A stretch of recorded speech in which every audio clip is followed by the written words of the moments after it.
Qu'est-ce qui lui arrive à la 2? Il faut faire chauffer l'appareil ou...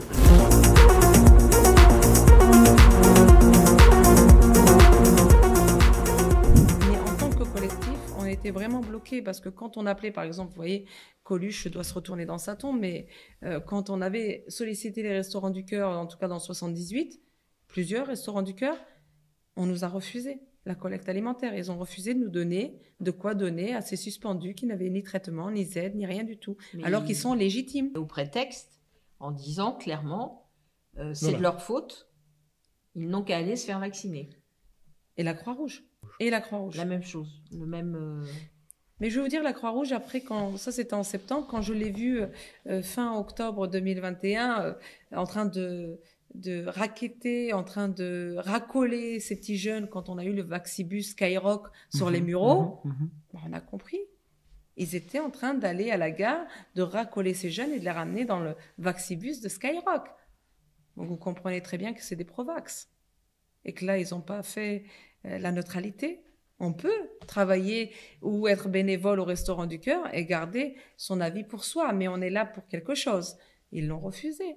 Auchan, Carrefour, pareil. J'ai écrit à Auchan et à Carrefour pour pouvoir poser un caddie pour que les gens puissent nous remettre. On nous a refusé. Eux ne sont pas dit que comme ils nous ont dit que c'était politique et qu'on était un collectif, on n'était pas légitime. D'où, du coup, notre passage en association. Au bout de 3 fois, on a fait le dossier, on l'a fait, on nous l'a renvoyé parce que l'objet de notre association, c'est défendre et promouvoir toutes les libertés fondamentales. 20 mois après, j'ai pas besoin qu'ils me donnent à manger, en fait. C'était là, tout de suite. C'était tout de suite après vraiment l'annonce, après la suspension. C'était violent pour ces gens. Donc, au mois de septembre, tu avais ton salaire, mais en octobre, tu n'avais rien du tout.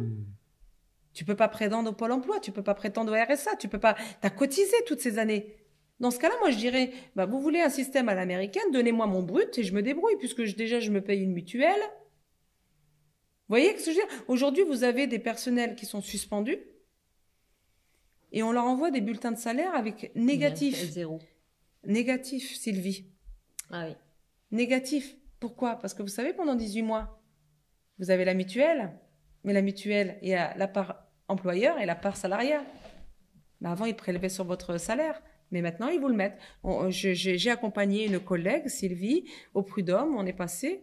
Vous voyez, les patrons se cachent toujours avec leurs avocats derrière la loi du 5 août 2021, qu'ils n'ont aucune marge de manœuvre et autres, parce que ma casquette aussi de défenseur syndical me laisse plaider dans tous les tribunaux prud'homaux ou en appel d'Île-de-France. Et du coup, j'ai accompagné énormément de collègues. Mais ils se cachent derrière ça. Mais toi, quand on a demandé... Est-ce pourquoi le bulletin de salaire était négatif et qu'il fallait le remettre à 0 à la rigueur? Non, il faut qu'elle paye sa mutuelle. Donc aujourd'hui, elle n'a pas de salaire, elle n'a pas de quoi vivre. Vraiment, c'est survivre. C'est clémenter, manger un repas par jour. Non, mais c'est juste criminel. Moi, ça me donne envie de vomir. Et en plus, ton patron qui t'inflige cette violence, tu dois en plus, à la fin, lui payer ta mutuelle durant tes 18 mois. Tu n'as même pas été une fois au médecin. Et même si tu es malade, tu n'y vas pas parce que tu n'as pas pour payer la consultation du médecin. Oui, c'est pas rien en fait ce qu'ont vécu ces gens. Je vais juste montrer cette image-là. C'est une infirmière. Je vais donner ses initiales, MB. C'est la criminelle que j'ai été. Macron a dit que les soignants non vaccinés étaient des criminels en puissance. Et ça a été repris par... la population, certains de la population qui effectivement nous ont traités de criminels, d'inconscients. Voilà. Donc, Monsieur Macron avait bien dit aussi que de toute façon,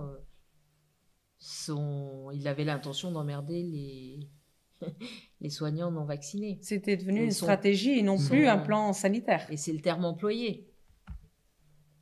Donc on voit bien que tout ça, sous l'autel d'une politique volontaire et voulue,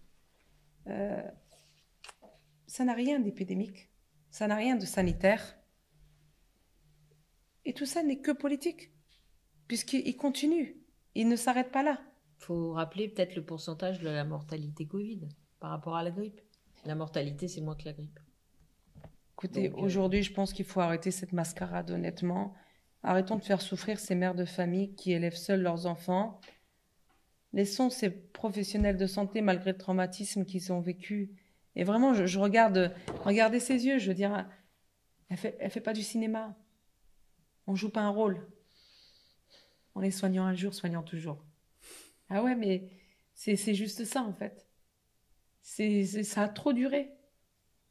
Ça a trop duré et d'autres en ont payé le prix cher. Parce que certains, bah voilà, il y a le traumatisme. Certains ont perdu, c'est toute une vie qui est brisée. D'autres qui avaient des projets d'acheter, qui n'ont pas pu acheter. Il y a des personnes qui ont divorcé. Divorcés, des enfants qui ont quitté, des enfants qui ne comprennent pas pourquoi leurs parents se sont retrouvés sans salaire. C'est quoi suspendu? En fait, c'est de ta faute. Alors il lui dit non, il ne faut pas se faire vacciner, mais c'est de ta faute parce que tu n'as pas de salaire.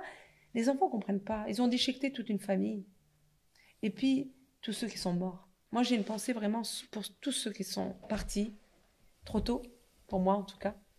Pour ceux qui sont aujourd'hui dans des fauteuils, dans des chaises, paralysés, qu'on a refusé de soigner, pas forcément à cause de la vaccination, mais des tétras. On a accompagné comme Stéphanie, hein, on a accompagné une dame, Jamila, qui est tétra au centre de rééducation, qu'on a éjecté gentiment et on lui a dit de revenir plus tard, un mois après les vacances de Noël, qu'on a refusé parce qu'elle n'était pas vaccinée et qui a perdu énormément et qui récupérera jamais ses facultés. Moi, sincèrement, moi, Sonia, en tout cas, je parle en mon nom, j'ai vraiment une pensée pour toutes ces personnes. Pour toutes ces personnes anciennes qu'on a laissées à la maison, seules, isolées. Pour toutes ces personnes de maisons de retraite qu'on a isolées, certains qui sont partis avec le Rivotril et l'Hypnovel et qu'on met ça sous la Covid. J'ai une pensée pour tous nos collègues à l'intérieur, pour tous nos collègues à l'extérieur. J'ai une pensée pour toutes ces personnes, en fait, et tous ces enfants. Parce que c'est eux les garants de demain. Et moi, vraiment, ma pensée, elle part sur la protection de l'enfant. Parce qu'aujourd'hui, nous, on subit ça. Qu'est-ce qu'on laisse à nos enfants? Quel état nous laissons à nos enfants? Et quelle France nous allons laisser à ces enfants? Et aujourd'hui, quand on voit ce qui les attend, c'est plutôt effrayant. Et si Macron m'a pas fait tomber, moi, Sonia, là, il me fera pas tomber et j'irai jusqu'au bout pour ces enfants. Ces enfants dont moi, je suis maman de 3 enfants, mais qui sont un peu plus grands, mais pour l'avenir de demain, en fait. Parce qu'on n'oublie pas qu'ils ont amendé toute cette jeunesse à cause du confinement. Aujourd'hui, j'ai 20 jeunes, entre 15 et 20 jeunes endettés, puisque les amendes ont été majorées entre 10 000 et 15 000 euros. On commence à 18 ans, tu commences endetté. Alors qu'on voit des banques, des grandes banques en France, avec des évasions fiscales qui sont accusées de fraude, accusées de fraude, alors que nous, on ne nous fait pas de cadeaux quand les prélèvements ne peuvent pas passer. Où est la solidarité? Où est le social? On a cassé ce lien social.